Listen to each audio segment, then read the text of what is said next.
हाल ही में एक न्यूज आया है जिसमें डॉक्टर मनमोहन सिंह जो भारत के पूर्व प्रधानमंत्री हैं, उन्होंने मोदी के बारे में बहुत ही तारीफ की है। उन्होंने विदेश नीति के बारे में बहुत कुछ बोला है। इसको बारीकी से हम जानेंगे मोदी पूर्व प्रधानमंत्री डॉक्टर मनमोहन सिंह ने क्या क्या बोला है। देखिए, इंडिया टुडे का ये आर्टिकल है जिसमें ये लिखा है कि former PM Manmohan Singh back Modi government on Russia Ukraine war stand. उन्हें रशिया और यूक्रेन वार पर जो खड़ा हुए अपनी बातों को रखा, उसको बहुत ही तारीफ किया है। देखिए क्या हुआ है, इसके बारे में देखते हैं। पूर्व प्रधानमंत्री मनमोहन सिंह ने पीएम मोदी के नेतृत्व में भारत अपनी संप्रभुता को प्राथमिकता दे रहा है। यानी उनका कहना है कि जो भारत है अपनी प्राथमिकताओं को, संप्रभुताओं को प्राथमिकता माने पहले रख रहा है। ये नहीं कि दूसरे हित के जो रख रहे हैं वही रख रहा है। अपना जो फायदा है, अपना जो आर्थिक हित है उसको पहले रख रहा है, बाद में दूसरे देश है। और शांति की अपील करते हुए आर्थिक हित भी देख रहा है। रूस यूक्रेन युद्ध पर भारत के रुख को सराहना करते हुए उन्होंने सही काम किया। वो बोल रहे हैं डॉक्टर मनमोहन सिंह कि भारत ने यह बहुत ही सही काम किया। जो रूस यूक्रेन के युद्ध पर जो बातें उन्होंने रखी, भारत ने बहुत ही अच्छा काम किया है।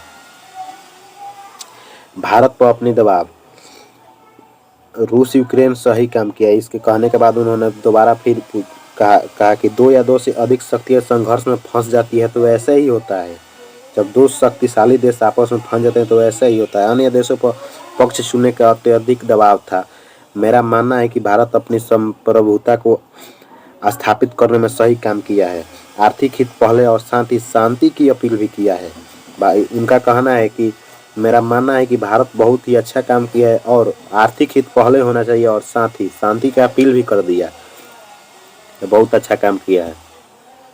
G20 नई दिल्ली में सदस्य देशों से आग्रह भी किया कि वे इससे बचें। क्षेत्रीय अधिग्रहण के लिए धमकी या कोई कार्रवाई क्षेत्रीय अखंडता को कमजोर कर सकता है। उपयोग करें या उपयोग करने की धमकी दे परमाणु हथियारों को अस्वीकार माना जाता है। देखिए, G20 में जब यूक्रेन और रूस की बात आई तो वहाँ पे उन्होंने कहा, देखिए, क्षेत्रीय अधिग्रहण के लिए किसी भी तरह की धमकी या परमाणु हमला अस्वीकार माना जाएगा। ये बहुत ही क्षेत्र के अखंडता और देश की राष्ट्र को अखंडता को कमजोर कर सकता है। इसलिए ऐसा कोई भी काम नहीं किया जाए, ये मेरा आग्रह है। सुरक्षा समाधान के मंच के रूप में G20 की परिकल्पना कभी नहीं की गई थी। G20 के लिए सुरक्षा मतभेदों को अलग रखना और महत्वपूर्ण है। नीति समन्वय पर इसका ध्यान दिया जाए।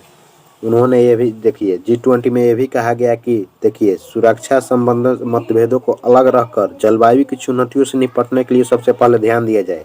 वैश्विक व्यापार में असमानता और विश्वास है, मनमोहन सिंह ने कहा। विदेश नीति का बढ़ता महत्व, मनमोहन सिंह से यह भी पूछा गया कि विदेश नीति के बारे में आपका क्या बात है, क्या तर्क है। तो उन्होंने बोला, प्रधान के रूप में उनके कार्यकाल की तुलना में घरेलू राजनीति 2014 से 2014 तक मंत्री रहे हैं। आज के समय में जो विदेश नीति है बहुत ही सम है, बहुत ही अच्छा है। आज घरेलू राजनीति के लिए अधिक प्रासंगिक और महत्वपूर्ण है। रात्रि भोज में आमंत्रित मनमोहन सिंह ने इसके महत्व पर जोर दिया। पक्षपात से अत्यधिक प्रभावित हुए बिना कूटनीति भारत की G20 की अध्यक्षता के दौरान राजनीति हुआ। देखिए, मनमोहन सिंह जी को आमंत्रित किया गया था, लेकिन उनका कोई हेल्थ के चलते वो आ नहीं पाए वहाँ पे, लेकिन इनवाइट इनको भी किया गया था। उन्होंने बोला कि आज के समय जो विदेश नीति है भारत की बहुत ही अच्छी है, एक विशाल के रूप में देखा जाता है पूरे दुनिया में। दुनिया में भारत की धाक सही मायने में होना चाहिए। घरेलू राजनीति में मुद्दा बनाकर इस विदेश नीति को स्वयं बरतना चाहिए, प्रयोग नहीं करना चाहिए। पार्टी या व्यक्तिगत राजनीति के लिए कूटनीति और विदेश नीति का उपयोग नहीं करना चाहिए। उन्होंने ये भी कहा कि घरेलू राजनीति के लिए विदेश नीति का प्रयोग नहीं करना चाहिए, इससे स्वयं बरतना चाहिए। G20 शिखर सम्मेलन पर उन्होंने कहा कि मैं 90 वर्षीय पूर्व प्रधानमंत्री ने कहा कि मुझे बहुत खुशी है कि राष्ट्रपति पद के लिए भारत को बारी बारी से मौका मिलेगा। G20 में जीवन काल में आया और मैं भारत का गवाह हूँ। G20 विश्व नेताओं को मेजबानी करने का हमें मौका भी मिला। उन्होंने कहा कि मैं बहुत ही खुशी की बात है कि मेरे ही जीवन काल में G20 शिखर सम्मेलन में विश्व नेताओं को आने पर उनका मेजबानी करने का मौका मिला। मुझे बहुत खुशी है इस पर। विश्व पर्यावरण अनुकूलन की ओर परिवर्तित हो रहा है। विकास मंडल हरित गतिशील खनिज और स्वच्छ जैसे नए रास्ते खोलता है। लाभ उठाने के लिए भारत को तैयार रहना चाहिए। जहां से भी लाभ मिले वहां उठा लेना चाहिए। हमारे लोगों को नौकरी और समृद्धि मिल सकती है।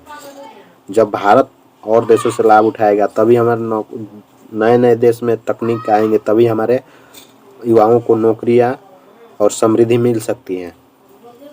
चीन पर उन्होंने क्या कहा?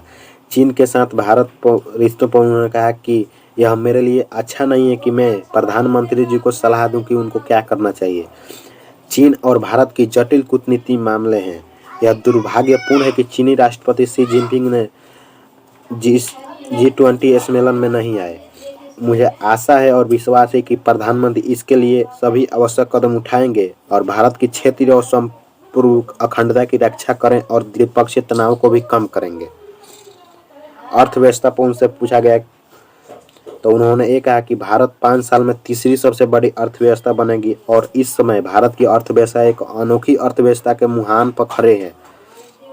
एक बड़े बाजार और प्रचुर मात्रा वाले शांतिपूर्ण लोकतंत्र के रूप में है। मानव और प्राकृतिक संसाधनों से लैस है।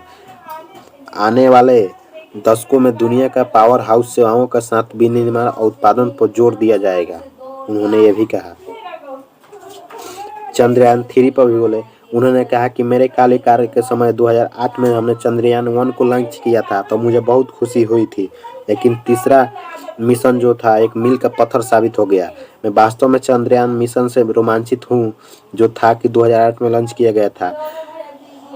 सबसे पहले बनकर नई ऊंचाइयों पर पहुंच गया है। जो चंद्रयान 3 है वो एक पहली बार नई ऊंचाई पर पहुंच गया है जिस पर आज तक कोई देश नहीं पहुंचा है, दक्षिणी ध्रुव पर। इसरो के सभी महिलाओं और पुरुषों को मेरी हार्दिक बधाई है जिन्होंने इसमें बहुत ही सहयोग किया और यह काम को पॉसिबल बनाया। पूरी सारांश क्या है, समरी इसका क्या है जिन्होंने बात बोली है। उन्होंने कहा कि मैं अधिक आशावादी हूं और मैं भविष्य के बारे में चिंतित हूं। उन्होंने कहा कि लेकिन यह आशावाद भारत के एक होने पर निर्भर है।